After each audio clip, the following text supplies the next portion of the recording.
Hi everyone, this is Lincoln. Today is Sunday. This time I want to talk about 월덱스에 대해서 말씀드리도록 하겠습니다. 오늘이 17th of December네요. 월덱스는 이제 반도체 공정이고 이제 비포 마켓이 있고 애프터 마켓이 있잖아요. 그러니까 예를 들면 비포 마켓은 장비를 이제 반도체를 만들려면 이제 장비를 공급해야 되니까 이제 장비를 공급하고, 애프터 마켓은 이제 그게 공급을 된 다음에 이제 여러 가지 소모품들이 있지 않습니까? 그래서 소모품들을 공급하는 업체고, 대표적으로 쿼츠를 많이 공급하는 업체입니다.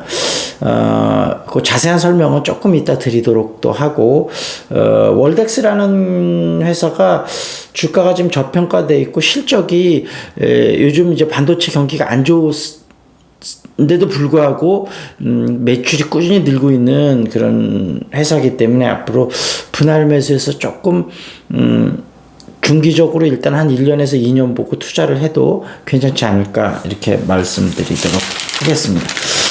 일단 매출을 보면요, 2020년에 1557억, 2021년에 1901억, 2022년 작년에 2559억, 올해는 매출 한 3천억 정도 예상입니다. 그 정도 되지 않을까 싶고, 영업이익도 2020년에 358억, 2021년에 403억, 2022년에 507억.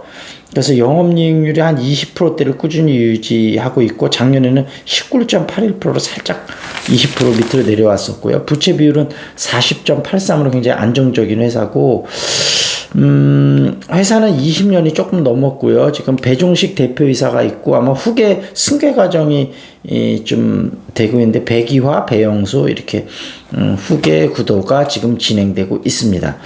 주가 흐름을 보면 저는 3개월하고 10년치 주가 흐름을 유심히 보는 편인데, 3개월 주가 흐름을 보면 일단 29,800원에서 21,000원 정도까지 조정을 받았다가요, 서서히 바닥을 다지고 조금씩 올라가는 모습이고요. 10년치 주가 흐름을 보면 뭐 당연히 업다운이 있습니다만 전반적으로 상승하는 모양새입니다.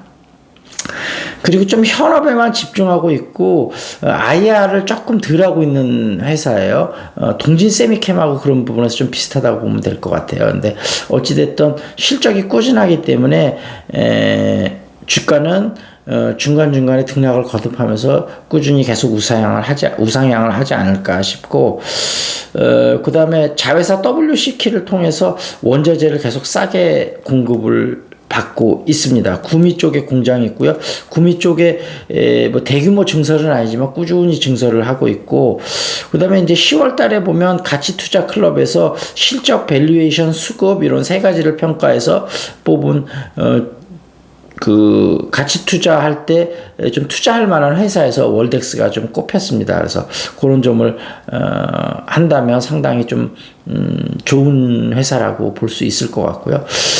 그 다음에 이제 우리가 이제 아까 비포 마켓, 애프터 마켓 얘기했습니다만, 비포 마켓에서 예를 들면 지금 이제 그 반도체에 이제 시가 공정에서 이제 파츠를 많이 사용하고 있는데, 미세화 공정이 점점 많아지면서 파츠의 사용량이 점점 늘고 있거든요. 그만큼 이제 공정의 난이도가 높아지면서 소모품의 어떤 손실이 더 빨라진다는 거죠. 이제 보통 이제 파츠는 한 1개월에서 6개월 후에 교체를 하게 되는데, 예를 들면 이제 챔버가 있으면, 챔버는 이제 메인 챔버가 있고 로드락 챔버가 있는데, 그 메인 챔버는 진공관이 있습니다. 그래서 이제 웨이퍼가 본격적으로 공정을 시작하기 전에 이제 어떤 그 진공 상태를 만들어야 되는데, 이제 로드락 챔버는 진공 시간을 좀 더 단축시켜주는 기능을 하게 되고요. 그래서 이제 진공이 되면 거기 이제 산소하고 아르곤, 질소를 이제 공급을 해서 점점 작업을 하게 되고요. 서셉터라고 해갖고 웨이퍼에 열을 좀 가해주는 것들이 있습니다. 그래서 이렇게 열을 가해주다 보면 아까 말씀드린 대로 고온, 부식 이런 화학작용들에서 여러 가지 그 굉장히 강한 그런 특수 소재를 쓰는 어떤 파츠라는 그런 것들이 많이 필요하게 됩니다. 그리고 특히 이제 월덱스 같은 경우는 그 메모리 쪽이 60%, 비메모리 이제 파운더리 쪽이 40%이기 때문에 비교적 메모리의 불황에서도 좀 강한 그런 거를 좀 견딜 수 있었거든요. 그래서 그런 부분을 좀 참조하셔서 어찌됐든 분할 매수에서 좀 꾸준히 들어가시면 좋을 것 같고, 다만 제가 얘기했던 것을 참조하셔서 여러분이 충분한 리서치를 하셔갖고 신중하게 투자 결정하시면 좋을 것 같습니다. 목요일자 시사 이슈 좀 보겠습니다. 포스트 김기현, 인유한 원희룡 안희동 3간 편대론이 부상하고 있다 그랬고요. 송영길 전 대표 구속영장을 청구했다 그런 얘기 나왔고요. 37개 상품 슈링크플레이션 값은 그대로고 용량만 줄였다 그랬고요. 물회면과 새우토스트 올해 최고의 요리 23선에 꼽혔다 그랬고요. 카카오 대표 정권 교체했다. 택시 가맹 수수료도 낮췄다 이런 얘기 나왔고요. 요즘 그 서울의 봄이 굉장히 인기 있다고 그러는데 하나회 해체 전두환 단지 서울의 봄 흥행에 왜 여당이 떨고 있나 이런 기사가 있었습니다. 자, 이 정도에서 마무리를 짓고요. 오늘 굉장히 춥다고 하는데 독감 좀 주의하시기 바라겠고요. 그 다음에 궁금한 종목 있으면 유튜브에 댓글 달아주시기 바라겠습니다. 여기서 마무리 짓겠습니다. That's it. This is Lincoln. See you next time.